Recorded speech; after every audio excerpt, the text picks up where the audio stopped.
Afternoon. Thanks for tuning in. I'm Josh Helmuth. And I'm Bryn Carmen. Good to see all of you. You're watching KRDO News Channel 13 at noon. And our top story at noon, the dangerous blue-green algae is back in southern Colorado, this time returning to the Pikeview Reservoir. The bacteria is especially risky for pets and causing challenges to local fishermen. KRDO News Channel 13's Colby Crosley joins us near there right now in Colorado Springs near I-25 and Garden of the Gods Road. Colby, tell us what this means for people wanting to use that reservoir. Josh, Bryn, the thing is, fishing is allowed, but that's it when it comes to recreation. Also, you got to be careful with your pets because you do not want them touching this water whatsoever.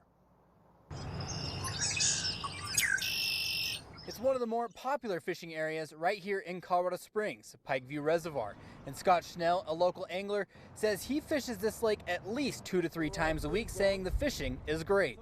Oh yeah, or else I wouldn't do it. But once again, Pikeview Reservoir has tested positive for blue-green algae. This certain bacteria has become common in lakes across Colorado and tends to multiply quickly in conditions that include sustained hot weather, stagnant water, and polluted stormwater runoff.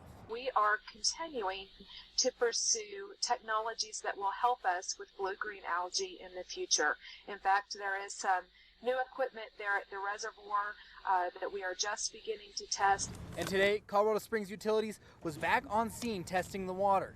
Annually, they will test their reservoirs at least 12,000 times. Natalie Eckhart, spokesperson for CSU, says this should not be an issue for drinking water.